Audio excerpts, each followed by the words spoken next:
And we speak now to Dr. Motodi Maserumule. A very good evening to you, Dr. Maserumule, and thank you so much for speaking to us. So when we talk about CSIR C cubed, are we talking about a fully fledged CSIR company? Yeah, indeed, that is the intention. That you'll have this entity that its sole purpose will be to fast track the commercialization of technologies and to increase the intensity.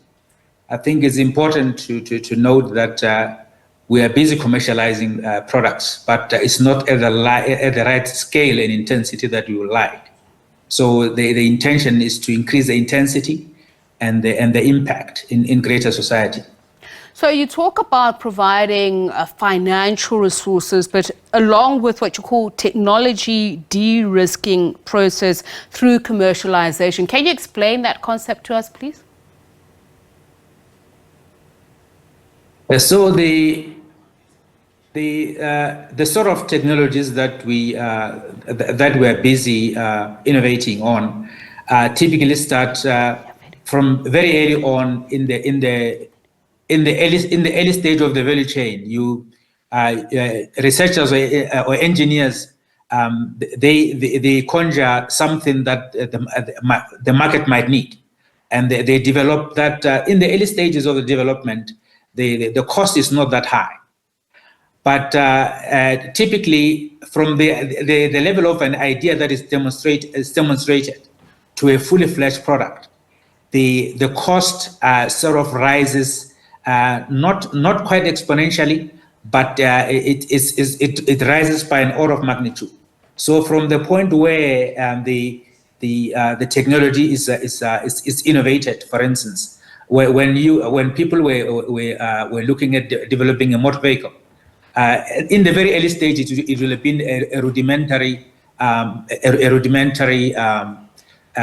construct. But the moment you start looking at the engines, and an engine that can last for 5 years, 10 years, then the costs increase. Something that then is affordable, something that can be driven in a sustainable way. Then the moment you start looking at the customer, what the customer will like, what the customer will be comfortable with, what is going to be affordable, the cost of that development increases quite drastically. Now, with modern requirements, you might want a vehicle that is safe to drive, a vehicle that that is comfortable. All of these things add to the cost of commercializing the product. At the moment when you are looking at your nice BMW, it has gone through such a massive change from the initial concept that you need more and more money to spend to de-risk. So the de-risking is you are removing the impediments that then make the product to be more attractive to the end user, while at the same time they don't have to pay an arm and a leg to own the product. So that is the de-risking process that we are talking about. Okay. And that requires a lot of money. So speak to me as a novice. If I want to come to you with an idea in mind, the incubation phase, and also perhaps if you could just take us through the criteria for somebody who would be eligible to receive that technical and non-financial support in this incubation phase, and how one moves from one stage to the other. No, I think it's important for me to clarify one thing. So we have teams. We have technology development teams. So here you have a spectrum of. If we're talking about engineering, you have people that have 20, 30 years of experience. Let's say looking at developing with a certain specific science background and engineering background. So. We do have a very strong capability in radar development, for instance. These radars are used anyway from by militaries around the world, but we're not necessarily soliciting for people with ideas that might not be that well developed. So the vehicle is commercializing IP that is generated within the CSIR. Okay. So it's not we're not talking about the incubation of ideas that come from everywhere. Okay. Having said that, I think as the vehicle grows and matures, I think it's quite feasible that we'll be collaborating with particularly universities and other and SMMEs and indeed even industry, because industries including SMMEs, they're in the market.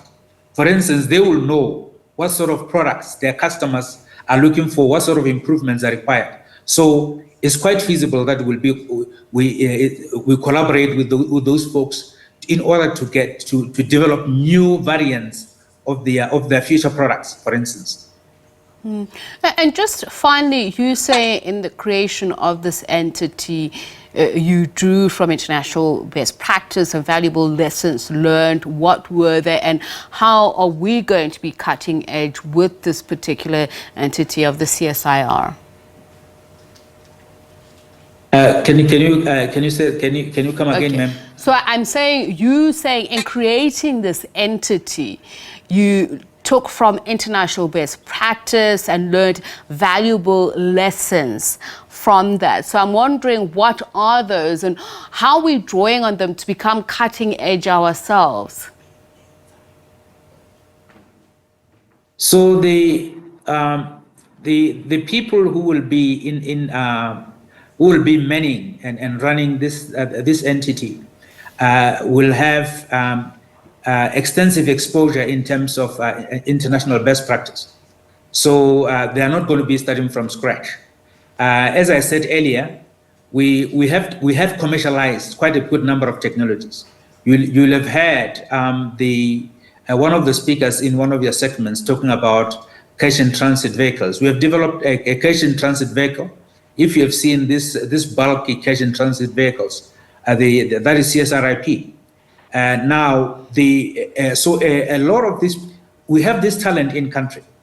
Now, they typically will have had exposure internationally, anywhere from the US. They work with people in the US, Australia, Europe, and so forth. So in terms of how vehicles like this function, we've done quite a bit of homework, but we also will bring people in who are very well experienced in terms of how an entity like this is run. All right, thank you so much for speaking to Dr. Maserumule.